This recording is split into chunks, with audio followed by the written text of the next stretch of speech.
Welcome to the Quick Stop F1 podcast. My name is Nyasha, and you could have been anywhere in the world, but you're here with us. We appreciate that. Joining me, as ever, is my co-host and co-founder, most moisturized F1 content creator in the world, and her Wi-Fi is bumping today. It's Thandie Sabanda. Yeah. Yeah. Hi, guys. How you doing, mate? You all right? I'm all right. How are you, mate? Yeah, I can't complain. I'm feeling You're pretty right. good. Pretty good. Don't piss me off. A very exciting weekend. Yeah? Oh, Yeah. the F1 or just in general? Like, Yeah, just the F1 in general. F1. Like, I haven't done anything. I've locked myself in my house all that weekend. Yeah, no, good. Me too. Only way to go. Yeah. Someone who has been in the house, out of the house, is going away on holiday soon as well. And look, putting his business out there. I am as well. actually, yeah, sorry. Might as well. Maybe we'll beep that out, actually. Let's Flight number is 123. out the house between X and X. It is our brother. It's been too long since he's been on the podcast. Welcome back to the show, Tomi! Ooh. It's a pleasure to be back in the building. It's a pleasure. It's a pleasure. Yeah, all right. Oh, that's enough. Oh, God. There you go. It's a lot of clapping going on. Yeah, we're just so happy to see you. So happy to hear from you again. How are you doing? You all right? Yeah, I'm doing great, thank you. I am a full-on dad now, so that's probably why I've been absent for such a long time. Or you just have better guests to get on.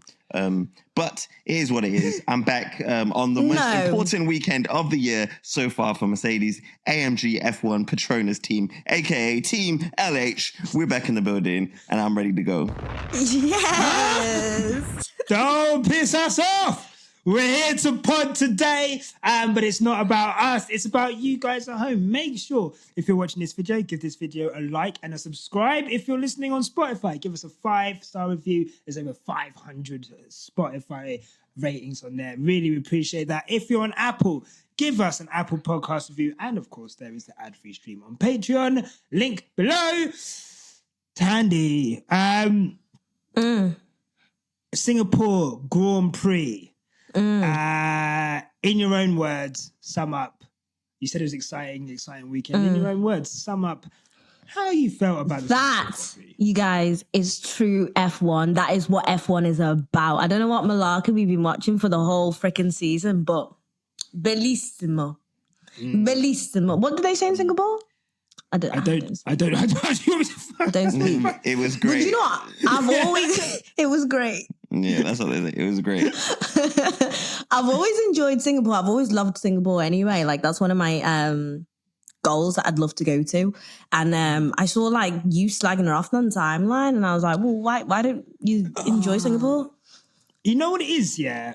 I don't know if you agree with this, Tomi or Thandie, but I think for me, Singapore kind of reminds me of Monaco, where if there's no safety car, or in the period before a safety car happens, because it's so hard to overtake, it's this gorgeous, gorgeous racetrack, you know, first night race, 20 years they've been going there, which is crazy. I can't even know. 13 years, I think. 13 years? Wow. Okay, sorry.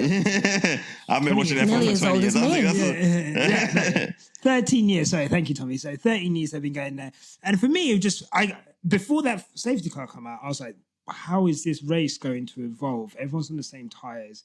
Strategy doesn't really feel like it's going to come into play. But there's a safety car every Singapore Grand Prix. And once that happened, and then the second virtual safety car, it blew it open. And I took it back. Singapore, you will always be famous. And like you, I really want to go. Yeah. I really want to go. Tomi, are you a fan of the Singapore Grand Prix? Yeah, I am. I'm a fan of it on the video games. I've always liked it. It's an interesting track, but like you said, overtaking is just it's not a thing that really occurs there unless that's a safety car. And I think it's a shame when you have to start relying on safety cars and incidents for there to be any drama on the track. We have had some like first lap incidents that have been exciting, but I don't know. It's a good race. It's just boring sometimes. Like sometimes, but it's what it is. It's what it is. But this time it wasn't boring, you guys. I honestly feel like, last week I was saying like this is kind of the best thing we've had for a while. No, this was the best thing we've had for a while.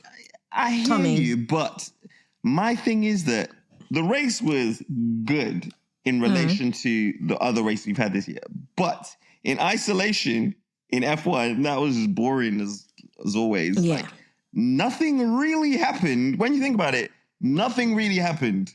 Like, everyone's like, oh yeah, but George Russell and Lewis Hamilton chasing, they didn't pass them. So it's like nothing actually happened. A few more laps, maybe would have had it. A few more laps. A few more laps, maybe. But at the end of the day, like, I think we're just like praising the best of a bad bunch, if that makes sense. But yeah, I get it. I guess the bar is in hell, right? In terms of, that's one way of putting it. Yeah. In terms of like entertainment. But I think for me, what it outlined for me was that F1, I always say, is like test cricket, or I'm trying to think of like another form of long form like game or sport. American football,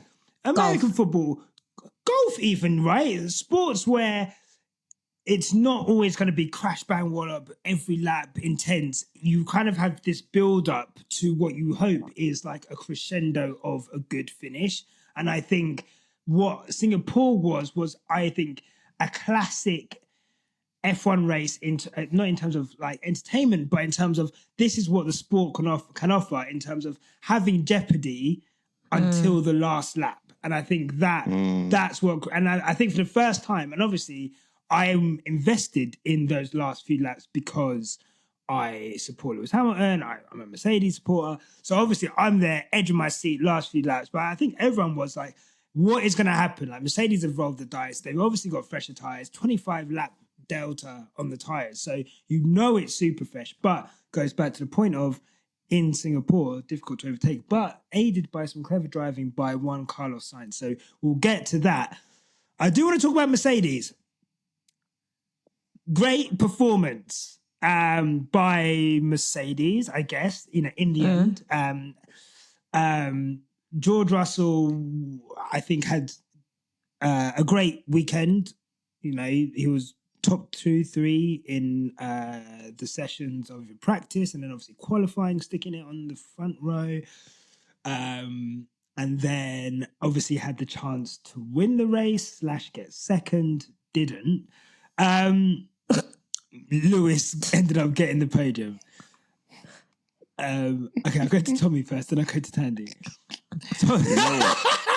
You know what? I'm trying to be diplomatic. I hear you. But I have always been like, you know what, George Russell, I like this guy. He's trying his best and blah, blah, blah. But after that first lap incident where Lewis had to go around him and overtake him, and they played George's radio where he went, so is he going to give me the place back? Or I was like, yeah, it's long for you this race now, man. Because I was thinking karma's just going to get you, bro. Because you're on the same team. Why are you saying it's the opening lap?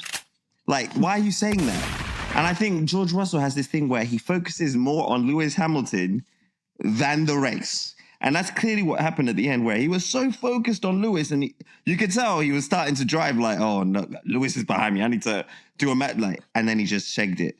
I really, really, really, really want to be a George Russell fan, and in the past I was, but the longer he's been at Mercedes, I feel like he's become more of he's nice on the PR days, and then on the track, the respect kind of disappears. Because if Lewis went past George, Lewis would have just kept quiet, or he would have said, "Oh, we have to sort the place of cars round," or I don't. The way he said it was very there was a lot of malice in it, and I was like, come on, man. But I don't know, man. Someone drawing attention to it. Yeah, I was like, it's not necessary. And anyway, yeah, I just feel like the boy. I feel sorry for him, definitely, because ultimately that must have been gut wrenching. But at the same time, kind of have to suck it up, bro. Because there's been occasions where Lewis has been at a disadvantage and you've been celebrating podiums and celebrating wins. So you just kind of have to suck up. You messed up and that's it. You'll live to fight another day, and hopefully he becomes wiser. But I definitely think that they need to have a word with him about how he conducts himself over team radio. Because this isn't the first time where I've heard something and been like, this is a questionable thing for someone to say about their teammate, especially when you put in front of the camera, you portray you have this great relationship. And then everything sounds very insidious on the radios. I don't know, I'm not feeling that vibe. The energy's off. I feel like Lewis has more respect for George than George has for Lewis. That's my opinion. Yeah. No, look, hard to disagree. Thandie. Yeah. No, I agree with Tomi. Like, the radio messages that he sends out are not aligning with what his PR face is when he's to the media. You know, Mercedes are very, synergy of the team. It's not making sense. I think George literally comes under this category of like, sometimes you have a coworker who's smiling in your face, but in the back, he's writing reports about you. He's saying, oh, but he did come in like 5 minutes late. And that is George Russell. In the words of Big Mike Stormzy, you're getting way too big for your boots. And so, when you're driving along and Lewis is saying in the back, like, George needs to hurry up. And I could tell literally from that moment, because it was like, we always come to this point with Mercedes, and it's come up quite a bit, where Lewis is behind George, and Lewis clearly has the fastest pace, but George's ego still makes him think that he will always be at a chance of like being faster than Lewis. And it's like, mate, you're getting way too big for your boots, basically. Do I feel sorry for him? I saw some tears shedding, and I do. Like, this is the game. Welcome to the big world, little boy. This is how we play Formula One, unfortunately.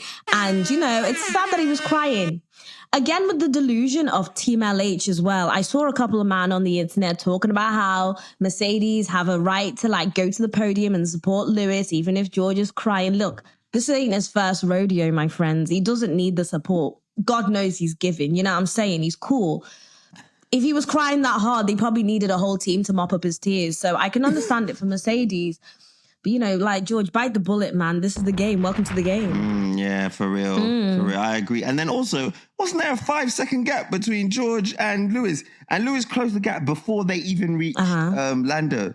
So, bro, all I'm saying is, like, he was damned if he did, damned if he didn't. I feel like Lewis was giving him space, but on that last lap, he was going to be like, no, I'm done now. Because you can see that Lewis there were several times where he could have overtaken him, but he was being so respectful. If it was George, George would have just lunged it, I reckon. But I honestly think George knew what he was doing as well. And then when he bottled it, the tears were more like, I've bottled it, but now I've got to justify why I would not let Lewis pass. Because he knows for a fact, if he had let Lewis pass him in like 2 laps before, I'm pretty sure Lewis would have got second. And it could have been a third. It could have been a synergy thing, but instead you bottled it. So karma comes, and now you're eating wall. It's peak. It's sad.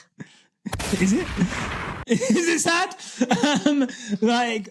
What I would say is a couple things. The great Murray Walker once said, catching is one thing, passing is another. And George Russell turned up to the scene of Lando Norris's rear wing, ate his tyres up, didn't have the tyres to then overtake. Obviously, there was the DRS thing. But then he got to the point where because his tyres were so mash up, even though that because he was ringing the most out of the car. By the time Lewis turned up quicker on fresher tyres and was like a lot quicker. I don't think George was ever going to give up that place. I think that was going to have to be the team that have to step in and say, George, if you don't get this done in the next 2 laps, move over, let Lewis have a go at it. But the team didn't do that. So obviously he's not going to just give up a podium place. I understand that part.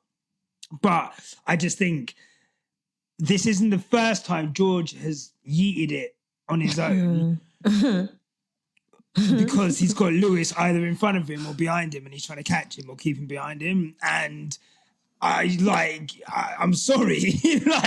I'm sorry. Like you said, Thandie, this is big boy shit right now. This is big boy shit. If you want to be the leader of this team, you want to be Big George Russell, you want this to be your team, you can't go yeeting it into the wall, bro. Look, you're a Jack Russell trying to hang out with the XL bullies that have been banned in the UK, lad. You can't do it.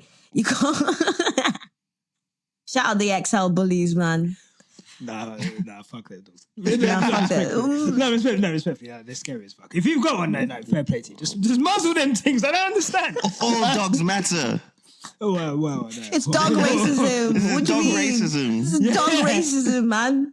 No, look. Okay, so let's get into it. I don't know, you two aren't as active on Twitter as me, so you might not have an opinion on this, but I know that there was like some things just mentioned now. do you guys put stock in what seems to be a prevailing theory? And I think we've kind of hit on this already, that Mercedes' treatment of George is so much preferential treatment, let's say online, maybe offline as well, or maybe because there's this paternal thing that they have with George, that it leads them to underappreciating and under-celebrating Lewis Hamilton, or even utilizing Lewis Hamilton. For example, not making Lewis Hamilton the number one driver in Mercedes, George number two, having them as equals. The issue of no one being at the podium again for Lewis Hamilton. I think there was another time, I can't remember which race it was, but there was another time when there was no one there and Lewis was kind of looking around and then he was sat on the floor and people have taken that. It's not that deep. He's been there millions of times though, isn't it?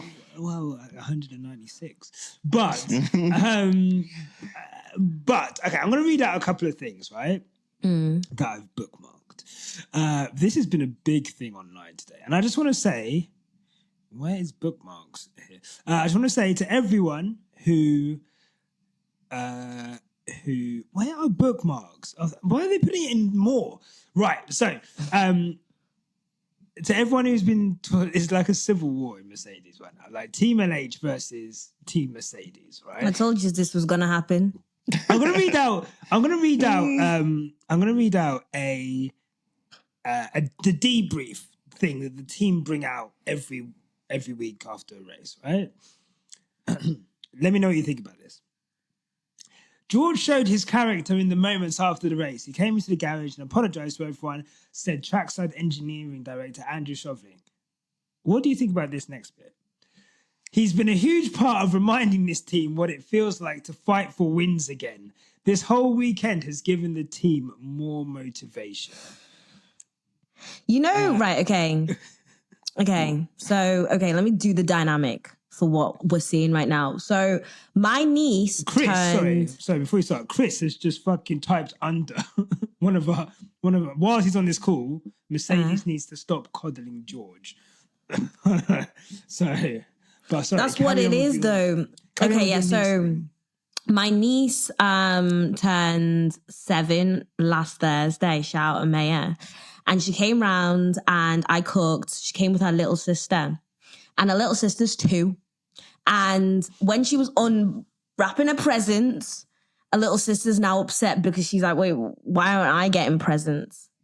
That is exactly what it is. You know, they'd both start crying and my brother would be like, no, like, just comfort her and act like she's justified in her feelings. I feel like that press release was more for George rather than us. It was more kind of like, George, we hear your tears. You were crying. We hear that you're really upset. Don't worry, we've got you. Unfortunately, the boy needs babying. He needs babying. And clearly the Mercedes have taken on that task. Lewis doesn't need babying. This ain't his first rodeo. Real, why is he crying though? Like, why are you crying about that? Like, I can't tell people when to cry and when to not cry. But that's not, come on, bro. You messed up yourself. Why are you crying, bro? Because that's what it is, Tommy. That's what I've just said. Like, literally, I think the cry is more about knowing for the fact that he's in the wrong and then having to justify it, but he wouldn't have had to justify it if he had made 3rd place. You're saying that these are like white women tears? These are white women tears. I feel... Respectfully.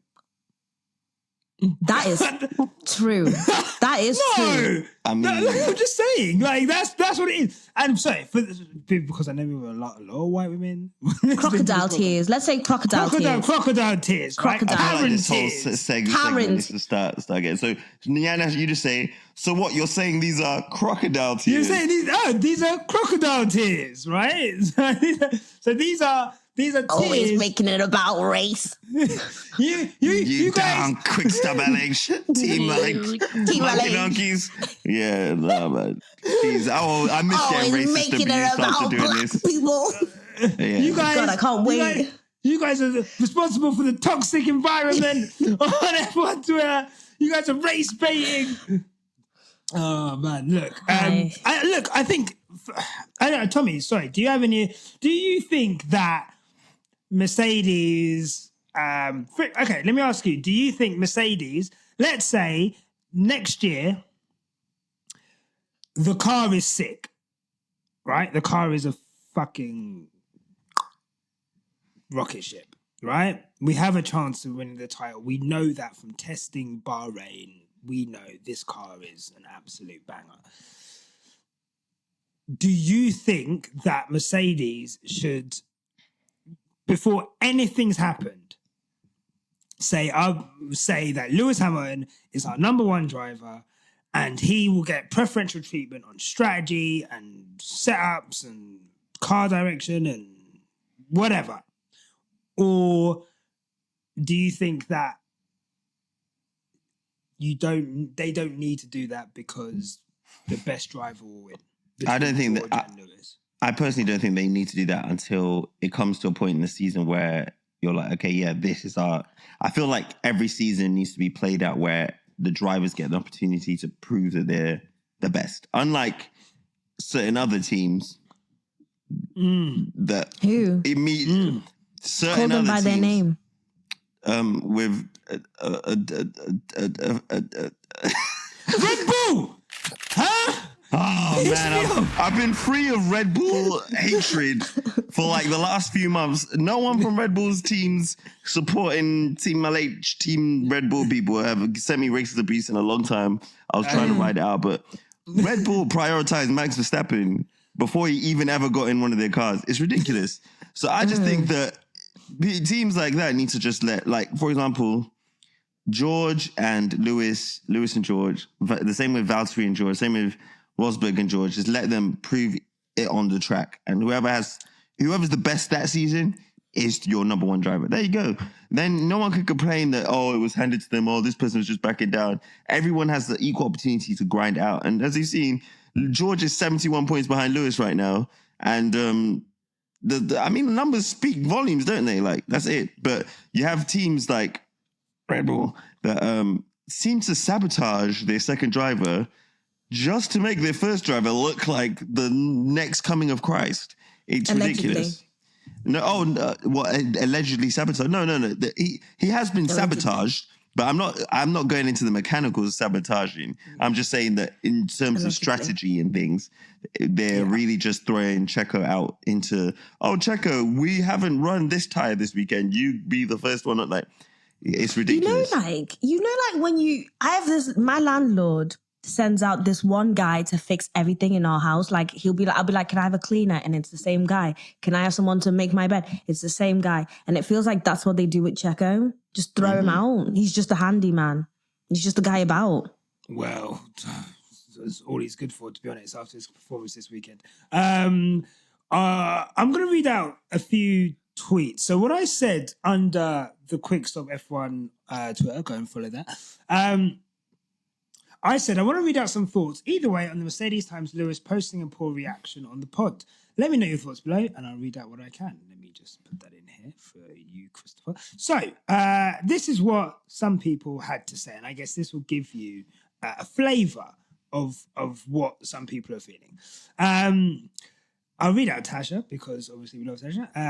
I think the social team is missing the mark by a mile today. I know they're sad about George, but the amount of posts dedicated towards his DNF, in contrast to a few seemingly obligatory ones for Lewis, actually making the podium is hard not to read into. The vibe is way off. Oh. Tasha came in with the canister and she just went... You know what she said? Empty out the clip. Don't. And I do get it. Like, if you look at the social stuff, they're doing... See the paragraph they've done for George? Yeah, it's wild. They're acting like he lost the title at Abu Dhabi 2021, but... I'd like to see... Like, do you know what I mean? Here we go. So someone else says, this is low to the OG. For me, it's just weird. As much as what happened to GR is unfortunate and the admin wants to be sensitive, the approach is interesting. There have been a few scenarios in the past where Lewis Hamilton didn't do well and GR did, Yet the admin team didn't hesitate to celebrate George Russell. And I think that's like, I mean, some people have wrote absolute threads in this thing. It's crazy. And I'm not going to, guys, I said I'm going to read it out. Obviously, I'm not going to read out like a five tweets. Like, A soliloquy. Respectfully though. Respectfully. Thank you. But like, yeah, I want to read out something from the other side. But a lot of people, I think, are annoyed that there was no one at the podium for Lewis. There's no pictures celebrating it so they can kind of share it online. There's been minimal praise of him online. And given the fact that he is their franchise driver, it does, I guess, feel strange. Why weren't they at the podium? Do we have an explanation? They were mopping up George's tears. There is that, and that's Typhoon. the thing. There's no real. Someone, I think I actually bookmarked something. Someone said something where they were like, "Oh, maybe that there's logistical issues to get into. People are packing down. They got to get ready for Japan. That's next week." George had to do a party. But there are pictures. They were collecting the car? Do you know the wall car that went into the wall? Yeah, the one that went. Because they returned it where they sorted that. Because that's what it is. Because in Australia, wasn't it something similar where they had to secure the car? Maybe. I don't know if you're being serious or not. Oh no! No. But there were Ferrari team members there. There were McLaren team members there, and it's crazy. I guess what else? It's been a lot of arguing online about this.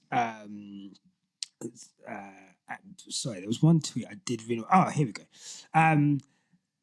It seems the social media team directive, so this is from Maguita. Oh, all right.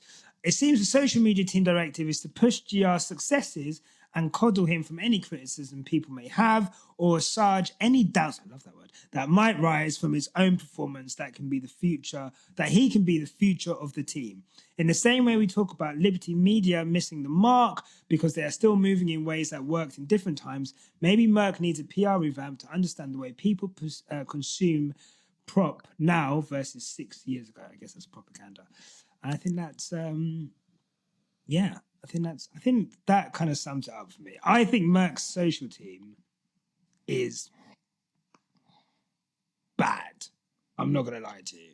I think Merck's social team has fallen way behind other social teams. You see the content. Yeah, man. Aston Martin's on a madness, bro. Aston Martin's is so good. Whoa. Aston Martin's is so good. I say even AlphaTauri, one of the worst. Yeah, Ferrari killing it, man. Ferrari killing it. McLaren, America said McLaren have always been really good, but they're good in like a. McLaren are good for what they do. I think it's like a very respectfully like vanilla kind of social media kind of. Well, when I used to do McLaren social media, I wasn't allowed to use. I was told like I'm not allowed to use certain emojis. Yeah. I was told every emoji needs to be orange and blue. I don't know. That's just how the guideline was. Yeah.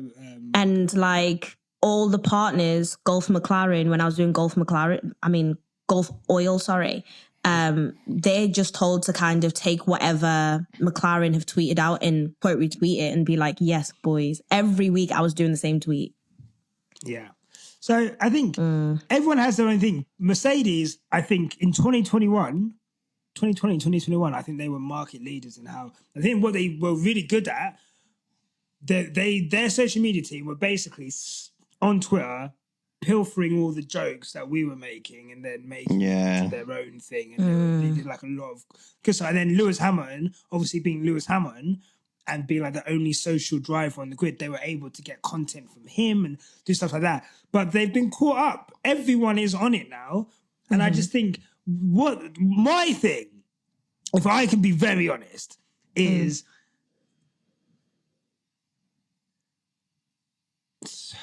I don't buy into like the whole like he looks sad thing because oh shit. Did you guys see Lewis Hamilton in the cool down room? Yeah, he was not, he was like, up here. Here we go. Didn't want to chat to none of them. Don't chat to no one. Like, Lewis, how's your weekend? Oh, yeah, it was good, mate. Your comparison as well to him being like this guy who's walked into the office, into the kitchen, trying to make his cup of tea and seeing the colleagues that he doesn't fuck with was accurate as fuck.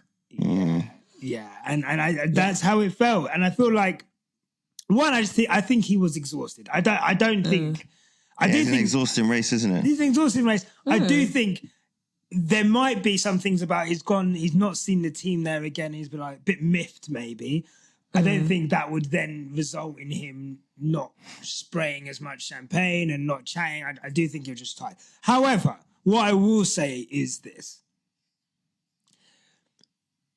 You do not have someone who is a 7 times world champion in your team and absolutely fail to celebrate that person yet again digging you out of a hole. If Lewis Hamilton wasn't as good as he is, then we don't get a podium yesterday. End of discussion. Yeah. Well, maybe we would have, because the second driver wouldn't have shat himself and yeeted it into the wall on his own on the last Who taught lap. you this word? Yeet. You've been using it since last week. Just he's like, you know what? I like this word now. I like it. You know, you find a little word. Gen like, Z word. Love it. I'm not a mom. I'm a cool mom.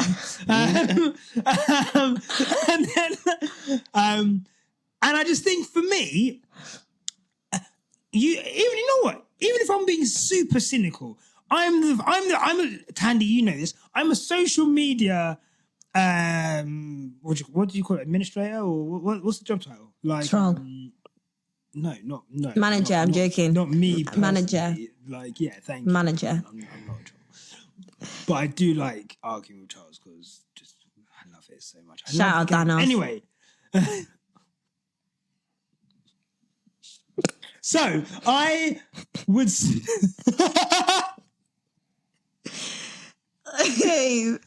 So what I would say is that if I'm working for social media and I just want to get the largest amount of numbers possible, what's going to bang? What are the majority of people on this page for? Are they here to fucking see George crying? Are they here to see soliloquies about George going into the wall? Are they here to see a failure of a driver achieve failure? No. They're here to no. He failed. I'm sorry. Let's talk. If there was any other driver, we'd be laughing at them. We'd be actually like, if this podcast, if someone went into the wall from third on the last lap, we would not stop laughing at them. It's actually we're crazy. still laughing. You know when you just saw his car going off, I was like, oh no, maybe the brakes have failed. That was so weird as well. It was like, you know, like when you like teach a kid how to like ride a bike and you're like, turn, stop. And he goes, oh my God. Like, and I remember Crofty being like, oh, I hope he's okay. He hit the range. Oh no! You're damn right, oh no. I don't want to see that. I want to see the driver that yet again turned up. First podium since Britain. Who was that? Lewis Hamilton. I'm sorry. That's what I want to see. So know your audience, bro. You're just going to get quote tweeted to death. And then they're like, team, hey team, every other tweet, because they know they're getting roasted. They're like, oh, it's not just about Lewis, it's about the team. Bro, it's about Lewis. He's the franchise player. He's the franchise star. He's the guy that you're paying 40, he's the one keeping the lights on. He's literally keeping the lights on here. Like, I'm sorry, like that team, without Lewis's social clout, power, whatever, what is Mercedes? Like, respectfully, all those world titles, all those wins. I just doesn't make sense to me. But that's just me. So I do understand people being upset. Let's just stop fighting with each other. Like that's the end interview with him and Lando and Carlos Sainz was nice. Like he was laughing in that. Yeah, exactly. Yeah, really good point. Yeah. I saw a tweet about how they were asking him if he'll make a 200th podium milestone. And he was like to Carlos and Lando, and he was like, 200 G's. You haven't even done 196. Jeez. Only 200. You guys haven't even done 196 races, have you? I've not even done 100. Man said you man still had your cradle cap on when I was breaking records. Said you man was still in the womb. What you know about that? What you know about that, young ones? Young blood. Okay, well, look, let's go and move on. And look, we're going to talk about one team that had a really good race, another team that had not such good race after a message from our sponsors. Thandie, how about those Ferraris? Oh, bloody hell. Huh? I actually was going to make my Twitter private because do you know how many people tweeted me like, hey, Thandie, you going to be on the podcast? I'm like, hey, Thandie. Carlos Sainz says you owe him an apology. I don't know Carlos Sainz shit. I don't know him shit, okay? If you have come here for a Carlos Sainz soliloquy about how great them Ferraris are, how the wind was blowing through his hair, you're not getting it, all right? That's what he has to do. That's what he's doing his job. And you lot are freaking celebrating him doing his job. No, I will not celebrate what a man doing what he's supposed to do. But in the same breath, that means everything we just said about Lewis Hamilton is invalid then, because that it should be his job to just. Why are you saying that? Like, why are you saying that? I'm just trying to be the voice of reason. Do you know what? I am happy for Carlos. Really happy for him. Do you know what I mean? Like, Charles' girlfriend turned up with a book. She didn't expect much to happen anyway. So someone had to fire her up, didn't they? I'm happy for them. Do you know what? I'm more happy for Vincenzo. I'm happy for him because he needed that. He needed that serotonin, and like loved the video of him and his daughter, you know, singing the national anthem. And it was, again, really nice to just not hear that Dutch rhythm down my ear, you know? It really gives me PTSD. I'm Southern African, you know? Scary. The Dutch are coming. Scary. Wow. Colonization was real. Okay, there was. Shout out all the Dutch listeners. Yeah, no. There are some actually. I actually sent a package I sent two packages to the Netherlands the other day. I was like, wow, you guys are behind it. It's to burn it. They're gonna Somewhere out there, somebody has a bone in his nose and a feather in his under the Team LH t-shirt. Oh my god. No, big up you guys. Tomi, you've got a Ferrari, haven't you? I have two. You've got two now? Yeah. First one was so Still good. You said, on four foes. this one's so nice, I gotta buy it twice. I feel like, the reason I ask is because I remember you saying, like, this car's so nice, I'm gonna have to start supporting Ferrari now. So you must be very happy with your second team this weekend. I am happy. I think the driving slow to win thing, I know it got them the win, but it just seems like, bro, like, just flipping go for it, man. Do you think Lewis would have driven slow to win? I feel like he'd have just gone for it, man. You would have gone for it. Do you know what I like? I've always been a fan of, like, winning with style. Do you know what I mean? Instead of winning with, like, sly, underhanded kind of tactics. And I feel like it's similar to the NBA. Like, if I win by just passing to my teammates to make or, you know, like in football when they just pass to the goalkeeper to make the time run out. Yeah. All right, cool. Yeah, you got the win. But I prefer, like, just 7 goals. Let's go for it. But honestly, I really enjoyed it. I am a Ferrari fan because anything to stop the domination of a certain team is much welcome. But I am a Ferrari fan. I'm a fan of the brand now. I'm a massive fan of the brand. And it's a big deal. And now that I'm a Ferrari, they call us Ferraristas. That's on the official Ferrari app. That's what you're called. And it's a big thing. When they win, it's a big thing. Like you get messages on your phone. Ferrari social media's go crazy. The Ferrari app's going crazy. Ferrari dealerships go crazy. Like, it's like a big thing. So it's nice to see, like, It's nice to see that, but at the same Once time, in a blue moon, then, isn't it? yeah.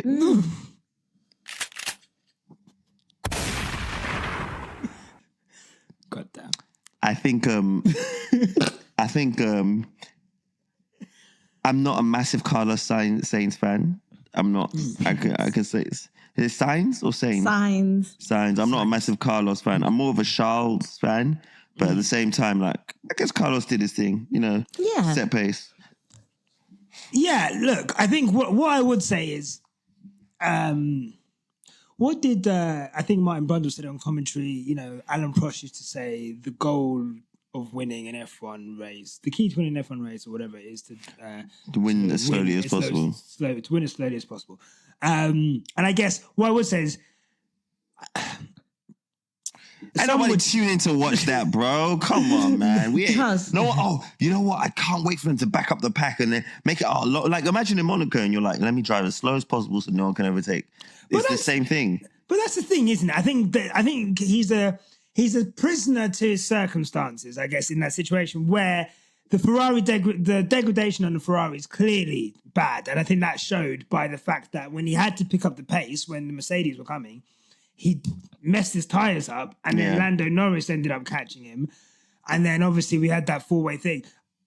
I thought that the way that he did give Lando Norris DRS to make sure that the Mercedes were behind him, couldn't get the DRS on Lando, and then protected his position. I think I like that about Carlos in that it was calculated, wasn't it? He is calculated. I think he's probably the closest thing to that type of driver we've got on the grid now, who is very. I mean, Lewis has traits of that, but like I say, Lewis what he would have done, though, when he would just got paced it. He would just gone for it. Lewis would have been able to build a gap with pace and tires, right? Whereas Carlos Sainz, Vettel was a little bit like that. I'd say like Alan Prost again, that kind of driver. They called him the professor. He's always thinking strategy. He is the best strategist at Ferrari. Like, if you look at that team, it's facts though. He's always overruling them. He's always like on the radio. So I do have like a modicum of respect. I do have a modicum of respect for it. Like you say, if the cars were easier to get past each other, if the track wasn't so hard to pass, I don't know why they put a massive fucking straight in and they don't put DRS on that straight. And I'm just that was wild. Oh, sorry. Do you know why? So to have something like that, they have to get all teams to agree to it. Who didn't agree? 8 teams said they wanted the DRS there. Guess the 2 teams who didn't want the DRS there. Red Bull. And AlphaTauri. Of course. What? AlphaTauri. Wonder why they said that. Speaking of AlphaTauri, Yuki was on track to get into Q3, and then he just magically stopped. I don't know what it is. Does someone have a button where they're like, now? Or it happens too often. Yeah, way too. And it's like they forgot about Liam Lawson. They were like, oh, Yuki, we got a problem with the car. And Liam Lawson's just driving like, oh, good day, mate. Oh, no, he's from New Zealand, isn't it? Wait, they have been pushing Liam Lawson a lot. I know. And you know one thing I didn't hear this weekend once? The name Daniel Ricciardo. I was like, yo, this is kind of crazy. Refreshing. How is the highest qualifying Red Bull driver the reserve driver for the second team? That is crazy. Well, let me ask you a question then. Do you think that the okay, so obviously Red Bull are saying that their pace was nothing to do with the new directive on flexi wings that had come in. They said, it's got nothing to do. If it was to do that, they would know what the issue was, but they had no issue. They had no clue what the issue was. Do you guys expect them to be quick? Okay, no, because we don't know. What I will say is this: if they're not quick in Japan and they still have issues, which I doubt it, but if they're not quick in Japan, how funny Is that gonna be? That would be absolutely. That would be scandalous. Is the word I'll use. I would stay up. I mean, wake up extra early for Japanese if that is what I'm gonna watch. That would. Yeah. That would be. Can you imagine at Honda's home race? Oh my god, that would be. No, but let's be real. They're just going to be just as fast as they always have been. Trust me. But you know what's weird? They were incredibly slow in Singapore. Like incredibly. Like showing your ass, showing us a side that we didn't know you had, and how do you have this side? Now I'm suspicious as to how you can be that slow. How can you win, how many races in a row? 15 in a row, and then magically have the slowest car, one of the slowest cars? It didn't really make sense. Speaking of Red Bull, are we going to talk about Checo? Because I've been wanting to talk about this all weekend. Which part of it? Him, wait, I want to use your word, yeeting people off the track. Okay, Yes. cool. Yes. All right, yeah, okay, let's cool. talk about that. Okay, cool. Because I was just going to bring him up as my donkey of the day, basically. Yeah, same. Yeah, same. Okay, should we get into stars and donkeys then? Stars and donkeys. Right. Let's start with star. Fuck it, let's start with donkeys. Who's your donkey of the day, Tommy? Sergio Perez. Why is Sergio Perez your donkey of the day?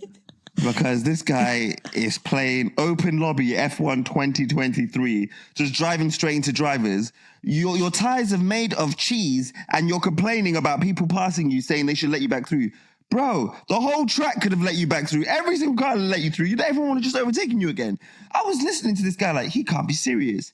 And do you know why he's also a donkey, bro? You're one of your head people at your team is making racist, slanderous things against your name, and you're just there bending over them. Nah, man, you're a donkey. He was the donkey before the race started, and the race just confirmed he's a donkey. Honestly, I don't think he should be in that team anymore. And you know what? I used to like Perez, but he's just turned into this like, oh yes, Massa. Oh yeah, like come on, man. If they drop him, I think it'll just be so like it'll be such like a wake up call for him and for Red Bull drivers going forward. But honestly, I think Sergio Perez his performance atrocious. His bending over for Red Bull and Helmut Marko atrocious. His behavior throughout this whole year has just been atrocious, where you're clearly being messed around and you're still defending this team because they kind of check, bro. Have some integrity. That's what Sergio Perez doesn't seem to have. And I think him yeeting Alex Albon off the track was just the end of it for me, because I saw that and I was like, he made no effort to make that corner. He was like, oh, I'm just going to go for it, because he was so pressed. But yeah, it's embarrassing. Embarrassing is the word. Yep. He's really given Samuel L. Jackson and Django, isn't he? Yeah.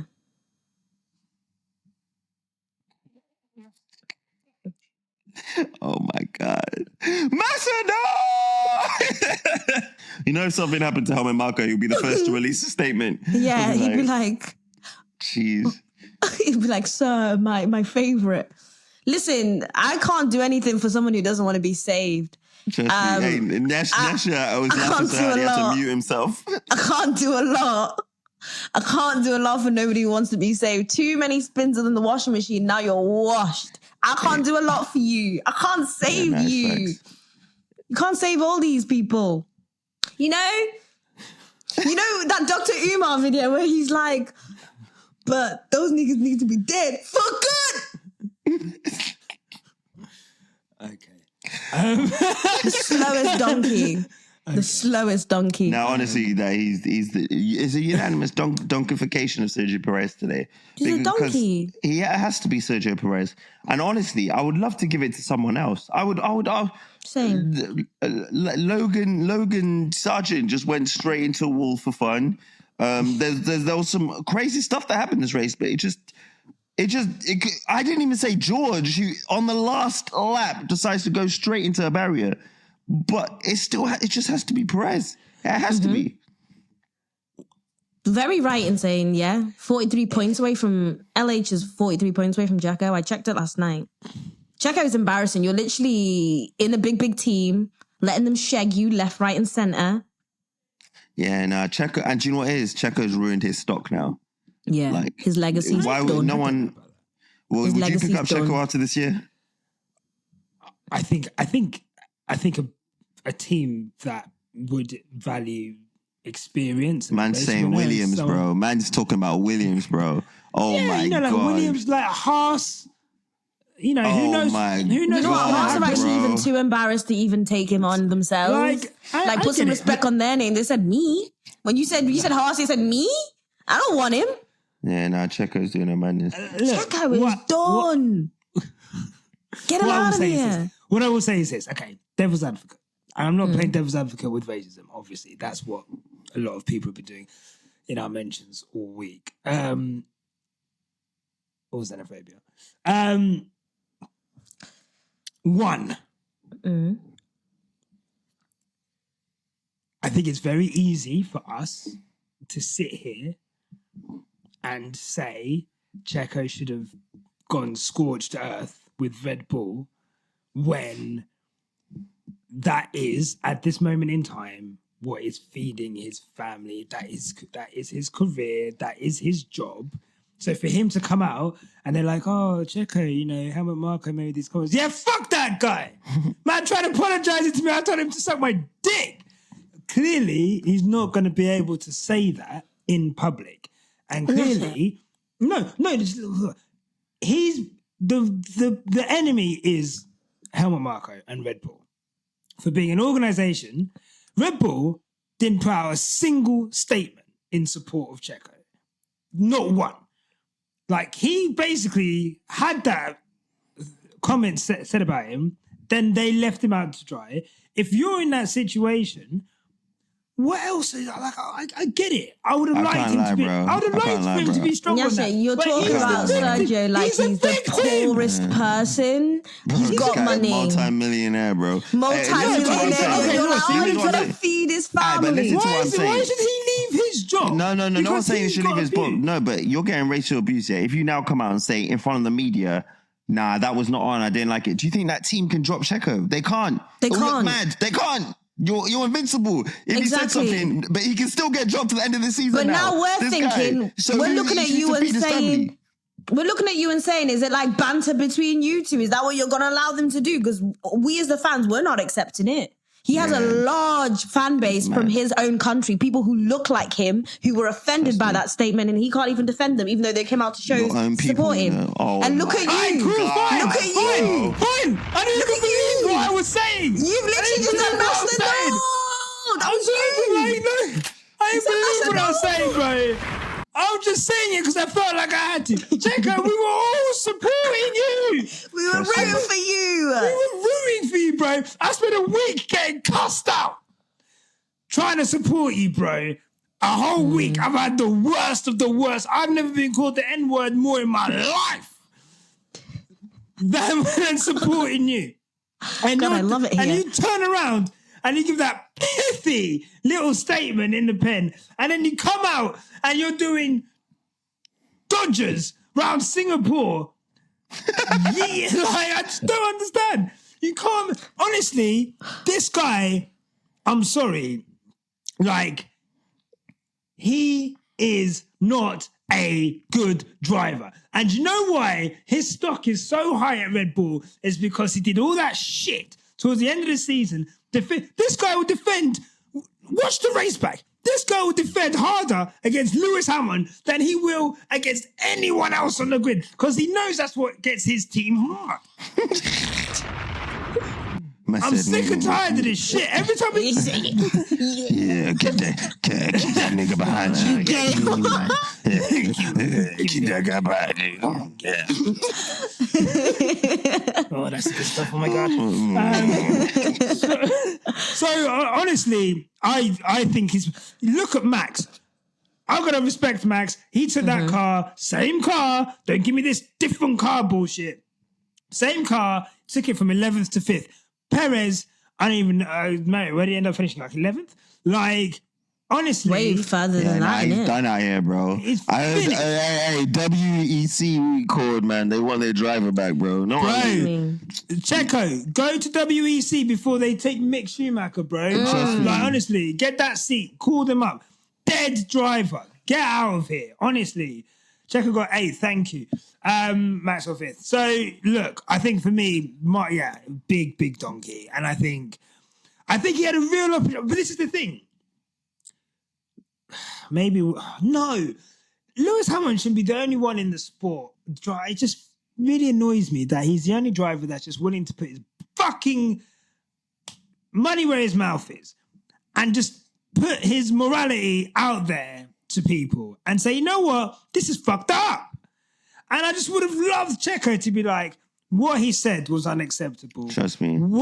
I did not agree with that. I told him in no uncertain terms that it was unacceptable.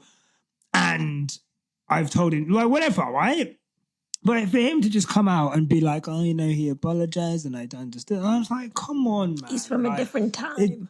Unless the thing. Wait, did he say that? Did he say he's from a different time? No. No. But no, Christian Horner was like, That was what the supervisors were Christian Horner talking was, about. this Christian Horner, when Christian Horner is talking BS, he goes, it's just, it's just, I'm like, shut up, man. No one trying to hear And this. that, ladies and gentlemen, is how British racism works. Yep. Yeah. That is how it is. Thandie, do you have anyone else to nominate for Donkey of the Day? George Russell. I think you're a phony. I am glad that the Brazilian prayer warrior went to Christ the Redeemer and their prayers just worked in that one moment and went, and you went, Yeah. And I just think, welcome to the big world. Do I expect to see my driver crying every week, every time he doesn't get his own way? No. Am I going to turn around and tell someone they're not allowed to cry? No, but that was rookie from you. I'm so sorry. Hey, do you remember the first time we saw George Russell crying? When the Queen died into the wall behind the safety car in a Williams. God, yeah, in the Williams. Do you remember that? Yeah. Wasn't that the race where... Oh, no, he could have got points.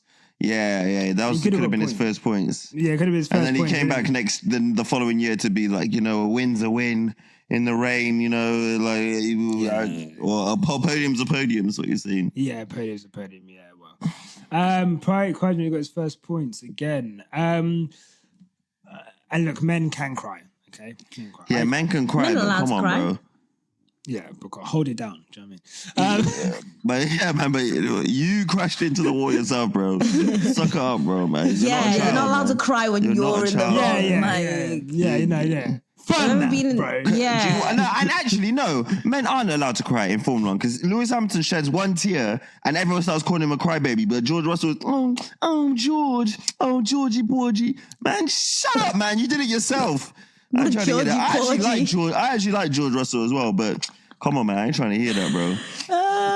Georgie Porgy. Georgie Porgy. My donkey of the day, I'm gonna give it. And this is a frequent flyer in this section. I'm going to give it to Martin Brundle. Okay. For whatever that interview thing with Oscar Piastri was. So if you've not seen it, Martin Brundle's got Oscar Piastri. He's on his way to his car, talking to Oscar Piastri. All of a sudden just starts yelling, Esteban! And ignoring Piastri, and Piastri just walks off behind him.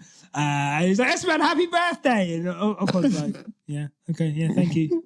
And just, like, Martin Brundle walks off like, I hope you got loads of presents back to you in the studio. I just... But he asked him such like a stupid question as well. Like, he was like, it was an avoidable question. I would have walked away too.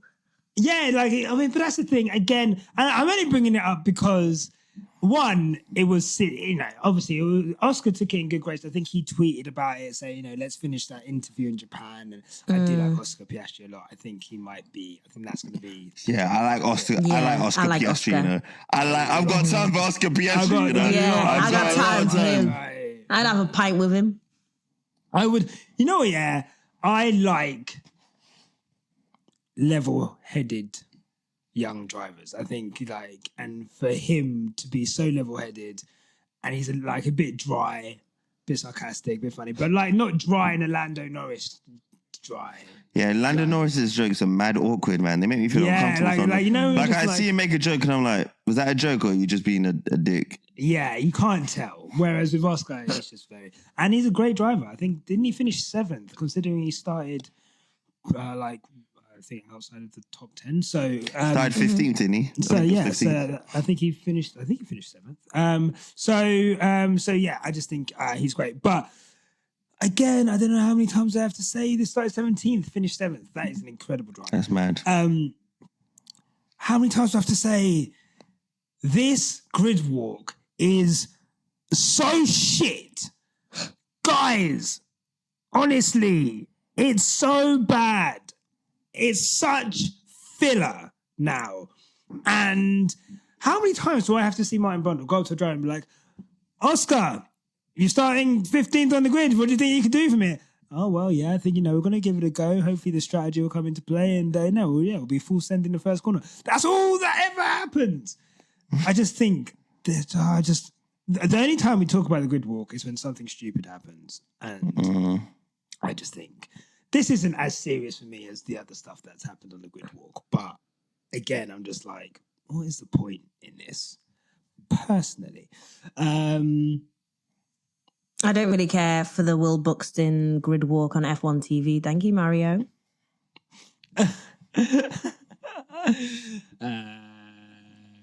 Yeah, I don't really. I'm trying to think. Logan Sargent, he's gone. Actually, there's rumors today that AlphaTauri are going to stick with Daniel Ricciardo and Yuki Tsunoda. And apparently the rumor mill is that Liam Lawson could potentially go to what do you call it? Williams, yeah. So yeah, I think that's gonna be great. I think Liam Lawson's done a great job as well. Yeah. Speaking of, let's get into stars of the day. Can I go first? You can go first, Thandie. Who are you choosing, Thandie? Sir Lewis Carl Johnson James. No, what's his middle name? Was it Carl? Davidson. Carl Davidson. Was it Carl Davidson? Henry Hansen. Mike. Why are you disrespecting his name, bro? I'm not disrespecting his name. I just don't know his middle name, innit? Lewis Carl Takudzwa, whatever his name is. Hamilton, let's go! Shout out Louis. What about Lewis Hamilton? If they're not going to celebrate my boy and come to the podium and show love, I'm going to show love, Lewis. I'm going to show love. Shout me for the braider, though, because Lewis's braids have been looking mad. I'm going to be at Vegas and Austin, so shout me. I can braid, do a little twist, little rebrand, shout me. But yeah, if they're not going to celebrate him, I'll celebrate him every single day. Every single day. Even Lewis could finish 15th and he would still have broken a record in some way, shape, or form. And I respect it. Tell me how many drivers are doing that. Tell me how many other drivers are doing it on the grid. No one. So I'll respect you, Lewis. And do you know what? Even I know I didn't comment much about the racism. I watched his interview and obviously he was approached and he was like, of course I'm being approached because I'm the only nigga around here. And again, he was like, we are doing so much backstage, which also, again, justifies the fact that Lewis owns Mercedes, that he probably has a lot of money and he's keeping the lights on. And I just think he does so much. No one else, as Nyasha was saying, no one else is doing as much as Lewis is doing for this sport. He's trying to change the stuff. He's trying to make it so Checo doesn't have to come out and kind of say, oh, yeah, he spoke to me earlier in person and that means the most. What the fuck is that?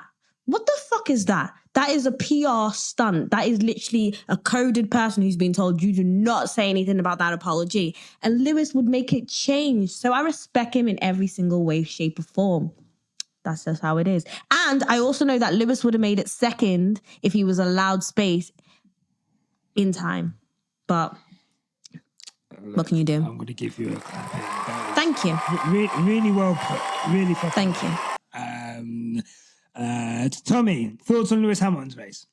I thought it was a good race. I think that it was a straightforward, quiet race. I think he shouldn't have been made to give that place back to Lando.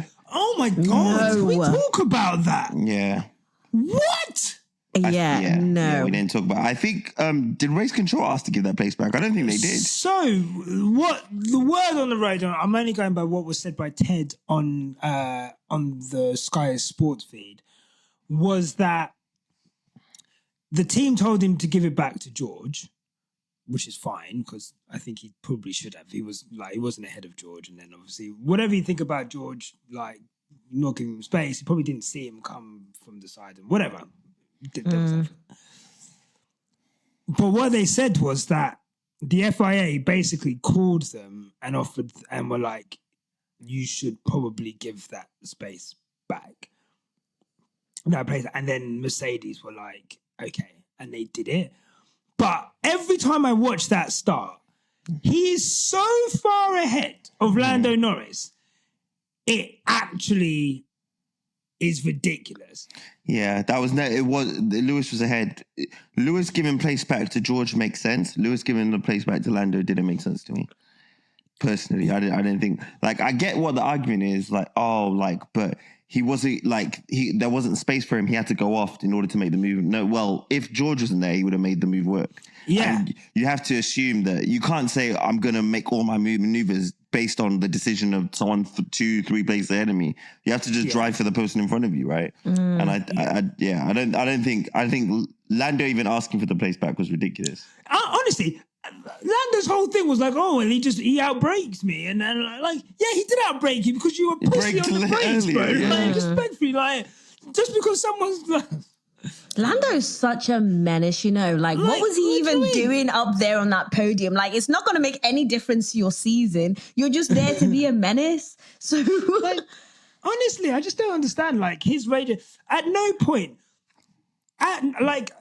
again, I think it's by the by now, we're on the podium, but the fact that Lewis had to give that place back with no contact and being 2 car lengths or a car length ahead of Lando Norris, but you're telling me the FIA haven't given any penalties to Sergio Perez for literally killing 2 drivers' races? I think he got a 5-second penalty for that. Oh, yeah, 5 seconds, sorry. Yeah. But he didn't get one for Yuki, though, did he? Nope. So, what are we doing here? Max, no penalties for just chill. You know when you're at the traffic lights and you're on your phone and it's green and you're just chilling there on your phone and like someone beeps you like, man, like, oh shit, I've got to go. That was Max in qualifying when he was just sat in the pit lane. You can't just sit in the pit lane, bro. Lewis Hamilton got a 5-second penalty or 10-second penalty, I can't remember what it was, for doing a practice start in the pit lane away from the pit exit. But Max Verstappen could just chill and he can impede people. But you're telling me that there's no penalties that are going to be given out there. On top of that, AlphaTauri not going to the steward's room to contest the penalty, the impeding incident against Yuki. It's just like the inconsistency. No wonder people have a mistrust with this sport because the inconsistency is just... It's mad. It's crazy. Lewis Hamilton, what a guy. I love that guy. Just so good. Would you get a Lewis Hamilton tattoo? I was actually thinking of getting like something around to all the kids out there. I was actually thinking about that the other day. Don't tattoo to all the kids out there on your body, man. I'm going to do it.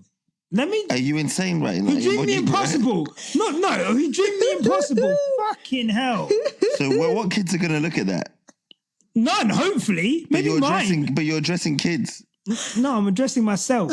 I'm writing to all the kids out there. You're literally saying to all the kids out there. Yeah, okay, maybe. Yeah, maybe. Why would you put that on your nude body? When you put it like that, that's kind of right. No, okay. Well, no, I never thought of it like that. Oh, wait, I'm not a fucking billboard. Oh, shit. I think if you're going to put it, you just put dream the impossible. That's it. Dream the impossible. Okay.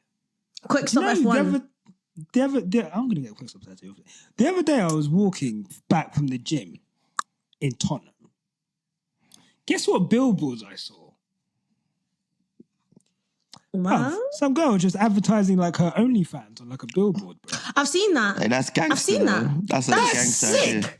That's I was sick. like, you know what? Shout out. Is it M? Man, subscribe. Shout out Empire XX. Shout out Empire XX. I love your content. Is it M by Dark or something? Look, that is some good milk, respectfully. Good, fair play to her. Let me live. Fair play to her. Yeah, he looked at me and fine. It was good. It was good and enterprising before, but I can't shout her out. So shout out to her. But I was like, that's crazy. Anyway, the reason I said that is because obviously I didn't want my body to build like a billboard for kids and their inspiration. But now I'm not gonna get it. Now I'm not gonna get it. Okay? Thank God. Thank you. Lewis is great. Let's move on. Sorry, I just, few more. Yeah, go on. Just go on. Lewis,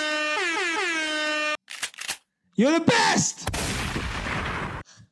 There's only one driver carrying that fucking team. Okay, Mercedes, fix up. Realise he's keeping the lights on. Realise he's not yeeting it on the last lap. Okay. Realise, hey, Lewis Hamilton got robbed of a world title, record breaking through no fault of his own. Wasn't crying, tell you that for free. No soliloquies then, didn't see that. Respect the GOAT. Tommy, start the day. You know what? I'm going to say something different. I'm probably going to say, this is a tricky one. I've got two. I could either sit here and say Carlos Sainz, because it was smart. What he was doing was smart. Yeah. And it showed a level of driving IQ that a lot of drivers don't show. Yeah. And I was impressed with that. But also, whoever Mercedes said, box George and Lewis right now, that person's a gangster, man. So I'll give it to whoever the Mercedes strategy team. That was a mad call to do, you know. Because even when I saw both of them coming in, I was like, oh, here we go again. Mate, I was my waiting. brain was like, how many laps left? All right, cool. I was doing, that scene in Hangover where the numbers are coming down. I was wilding out. Then I did quick maths, and I was like, this is gonna work. I was like, this is gonna work. And honestly, the race would have been dead if they didn't make that call. So shout out to them. So Mercedes strategy team, we're back in the game. We're back in, but you need to communicate to your drivers more, because why does Lewis have to ask, can we catch them? You should have been like, yo, we're boxing you now. You're going to be able to catch them. Just flipping go for it. That's what you should have said, not silence until someone asks. A couple of things. One, that strategy would have worked if Lewis was third and George was fourth. 100%. Two, there's some people who said that they should have just boxed Lewis, held George in second, and then they would have had a buffer between Carlos and Lando. George would have had to let Lewis by. They could have got a 1-2 or 1-3. But George said, I want to do the opposite of the car in front. So when Carlos stayed out, George came in. Yeah, no, true. But again, I guess that's, again... Wait, was George in second? George was in second, yeah. George was second. Bro, they should not have paid him. But that was George. You know, George always makes these mad calls. Yeah. I want to do the opposite of the car, I can do bro. it. Guys, I can do it. You can't do it. That's why he was crying, because he's embarrassed. We not have that. We not have that. We not have that. Oh my God. Why Tires? We not have that. We not have that. We not have that. Bro, George said, I want to do the opposite. George thinks he's Lewis Hamilton sometimes. Like, no, you can't catch them, bro. Just stay in second. But that was George's call, so he has to hold that out. But he probably would have crashed earlier if he didn't come in anyway. So yeah, I think yeah. I mean, look, hindsight is a wonderful thing. I think everyone would have just expected there was a gap between Sainz and Norris. I think everyone was just expecting that gap to stay the same.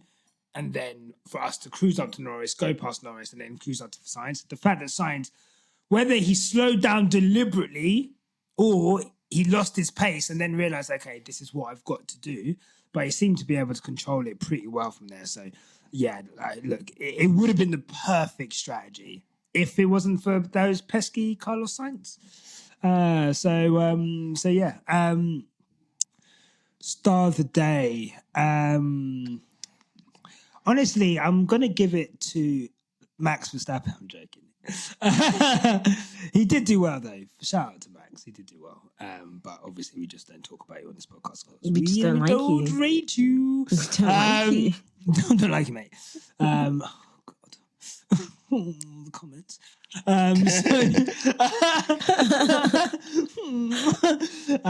So I'm going to shout out Liam Lawson and Oscar Piastri. I think Liam Lawson gave us a moment on Saturday. Like him knocking Max Verstappen out of Q3, was incredible. And the dopamine that we all got from that was amazing. And for him to make it into Q3 in an AlphaTauri, not easy. And to do it in, I think it was his third race in that car. And then to maintain points as well, showed some really good on-track stuff with Perez as well. Obviously, I know that's not that difficult, but I think, I think we kind of like how we saw with Nick De Vries last year in Monza. De Vries. Do I remember him, eh? But sometimes you see drives from drivers which show you that they're ready to be at this level. And I think we've seen from Liam Lawson that I think he's ready to be at this level. I think he deserves a drive. And I think if he goes to Williams, him and Alex Albon in the same team, I think that's a really good driver. Yeah, I think so. I just say, I bet De Vries is thinking, man, I wish I went to Williams. That's what will be going through his mind, man. He definitely is, but because he shouldn't have had all that no one sent this guy to go to Toro Rosso, bro. No one sent him to Toro Rosso. Yeah, no, he could have done it. Such is life. Look, I'm sure Alonso has those types of fucking feelings every time he goes to a new team, to be honest. You hear him now. This guy is hating it, Aston Martin. This car is undrivable. Oh, actually. This car is undrivable. I'm like, yeah, okay, bro. I've heard him say that with every car. It's slipping away from me. Yeah. You're old. Get out of the sport. You're finished. You know, I recently found out that's KCI and JoJo. Casey and JoJo. Yeah. What? Are you serious? That's a KSI and JoJo. I imagine he was a YouTuber. No. No. Wait, did you pronounce the CI as in I said KCI and JoJo. K-C and JoJo. Casey. Where's the I? No, it's not K.C.I. It's K-C-I. Sai, Casey, like Casey or K-Si. Oh. Casey and JoJo. Oh. Pray for someone like Lewis Hamilton. I thank God that we finally got you. 44. oh my Stevenage. Hey mate, when I went to Zimbabwe in like 98, let me tell you now, that song was ringing off. Yeah, that's what I know. That song. That song was ringing. They used to have like a chart, like top 10 chart on the radio, and it was that and No Scrubs. Every week, oh my you God. could not escape that song. That's the only reason I know that song so well. I could not escape it in Zimbabwe. Quickly, let's place a wager. At what point is Lawrence Stroll? Never, bro. Oh my God, the car got yeeted. They said, you know what? We can't even put. They said we can't even put the reserve driver in the car just in case it makes Lance looks bad. So I'm just saying, you know what? We don't need them points. Yeah, we're in a fight, but we don't need them points. We're good. Come on, bro. Lance won't get out of bed. He's been playing PlayStation. He's not doing it no more. He said, "I'm done, Dad." Lance, honestly. The mad thing is, like, they would be comfortably second in the Constructor Championship if Lance wasn't so bad. No, but can I just say, the delta to Alonso hasn't been massive, you know? So either Alonso isn't as good as people are saying, or Lance is better than people are saying. No. I'm going to just can't drive in that car.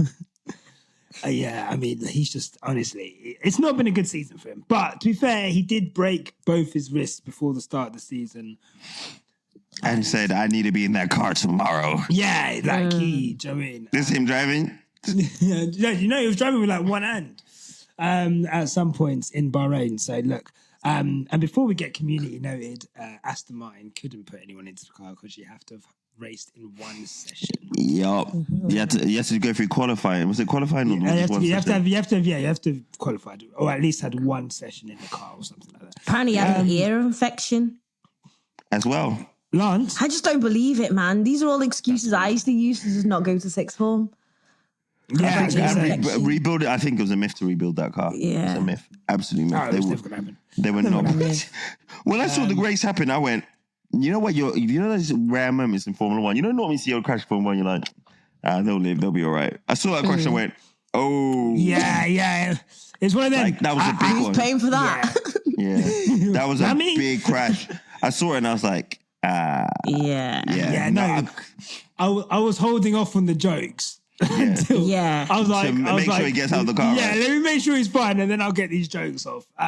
Because it was like the Grosjean crash. Well, not as bad, but you know when you're like, this guy's still rinsing that crash. You know, I'm the man that survived. I don't want to talk about Grosjean because I'll say what I said last time that we had to bleep out, but I just have no ratings for Grosjean elongating his career around that crash. Okay, I have no ratings for him.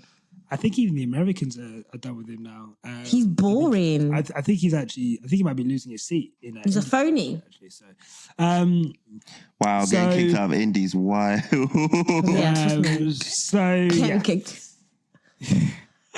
How you get fired on your day off? On your day off. Okay, I think that's it. Oh no, sorry. Let's read some of your tweets. Sorry, I nearly forgot. Don't think I'll forget. I'll never forget you guys. Never forget you guys. Let me get them up now because I have bookmarked it. I'll put them in the chat now. You guys can get your own chat. Right. So let's read out your tweets for start of the day. Honestly, can I just say the picture of us on stage is iconic. Pictures. Iconic. Yeah, it's gangster. I really, really love that picture. I love you guys. Right.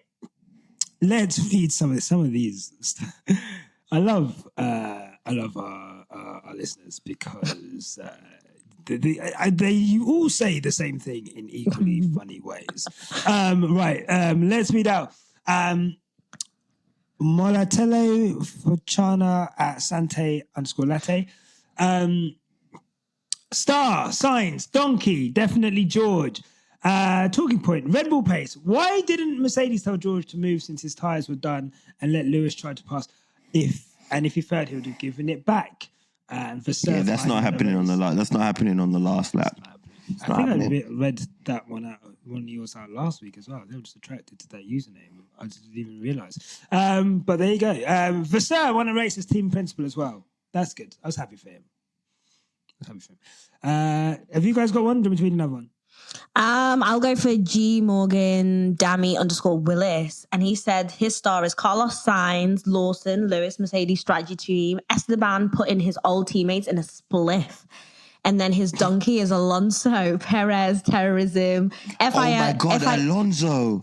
I forgot about his race. This guy was facing backwards at one point. Yeah. FIA inconsistencies, again, especially with Red Bull. And then he said the talking point is the technical directive, McLaren's surge again, and Aston Martin's drop-off, and FIA again. I haven't got my glasses. Yeah. Right, there you go. Could you put that in the chat, please? Sure. Well? Thank you.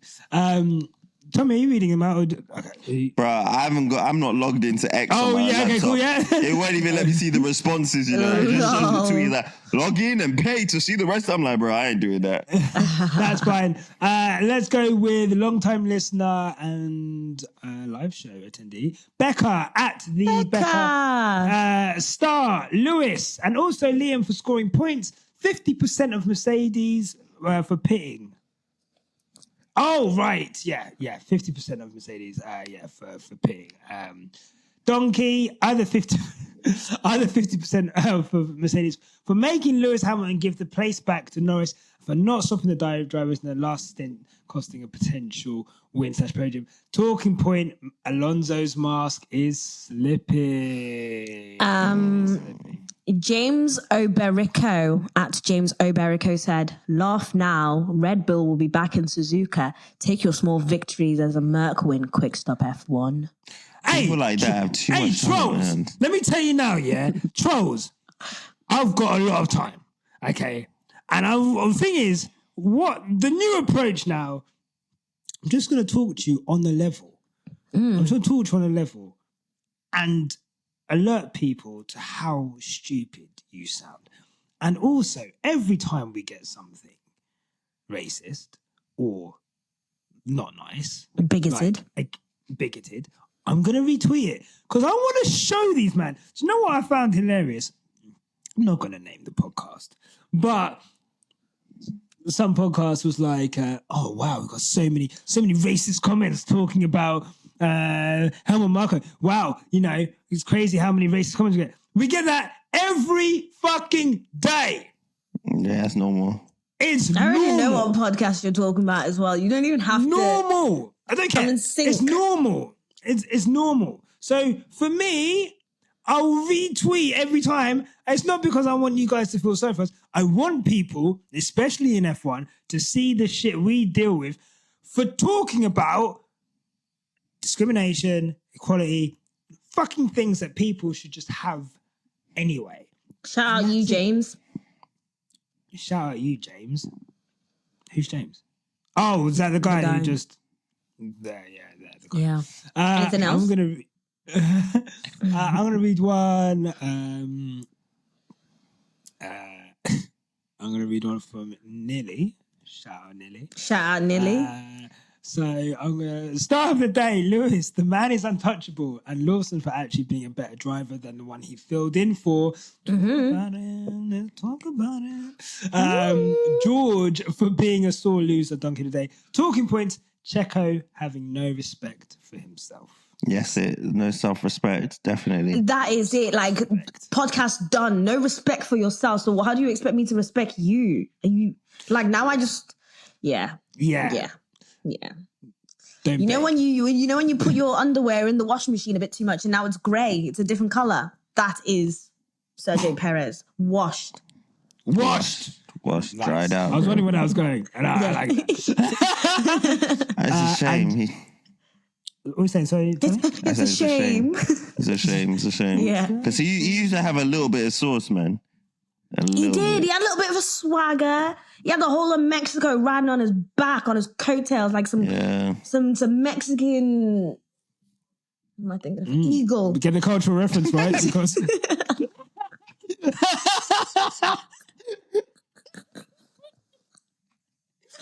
Let's cut the podcast now.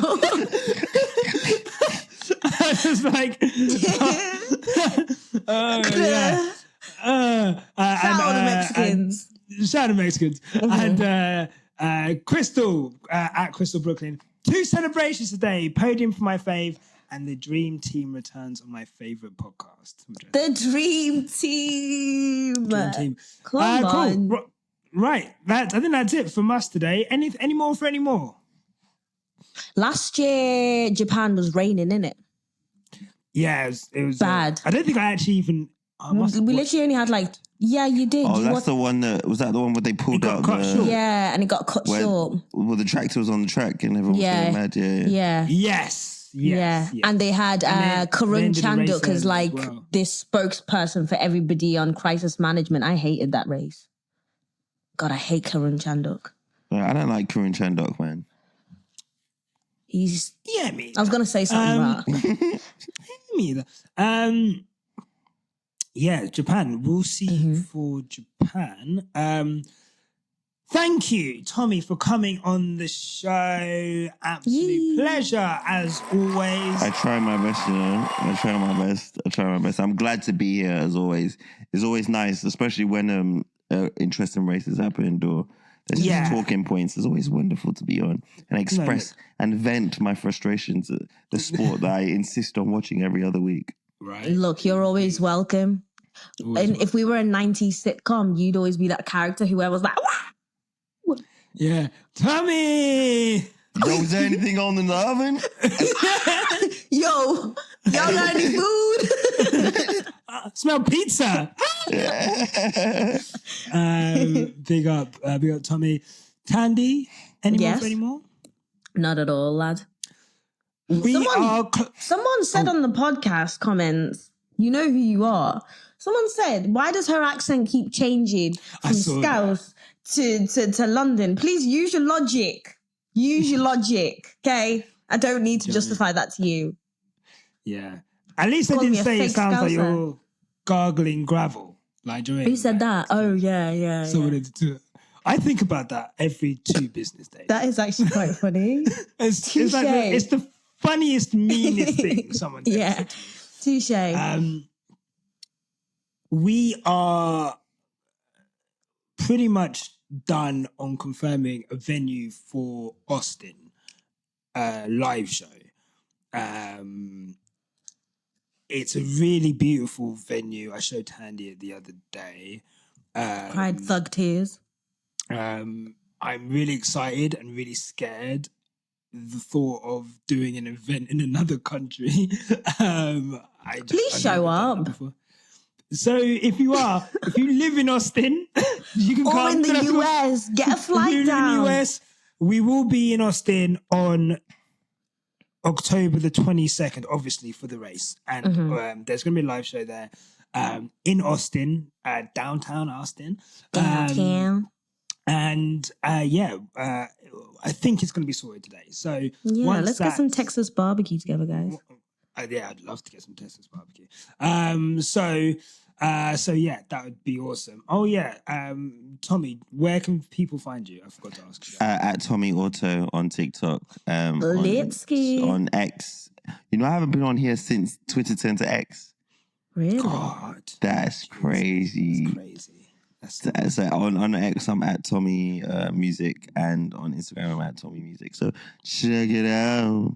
No, check it out. Incredible content on all platforms. You're smashing it, bro. Thank you very much. We'll have details on that hopefully by the next podcast. That'll be good to go.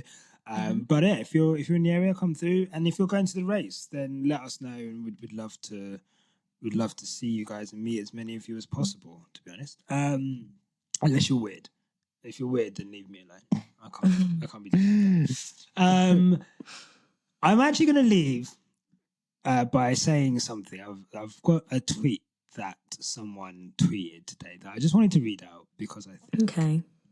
Chris, can you put some like Jerry Springer, like Springer's thoughts, like final thoughts thing underneath this, please, like that kind of music, okay? And this is how I want to, because I'm seeing a lot of tension on Team NH/Mercedes Twitter. So this tweet from Susanna at Susanna21, I think, characterized it well. She said, and let's say this is like Nyasha's thoughts. People have to stop fighting people on their feelings. If people feel the team isn't or is supporting, just let people feel their feels. Why start a discussion on that? We're all here supporting the same team. Heal the world. Make it a better place.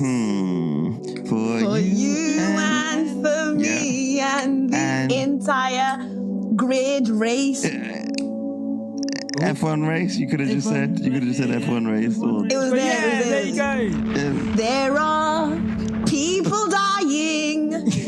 And helmet markers are racist. Make a better place. Yeah. For you and for me. And remember, guys, no matter what life throws at you, keep it on the flipping black stuff, bro. take care. Look, mate, if you've got this far, clearly you like what we do. So here's a link to subscribe to the Quicks Up F1 family. Give that a click. And here's another link to some more cool on our channel. Sorry. Cool stuff. And remember, no matter what happens, keep it on the black stuff. Click the stuff. Click the links. Click the links. Click the links. There. They're there.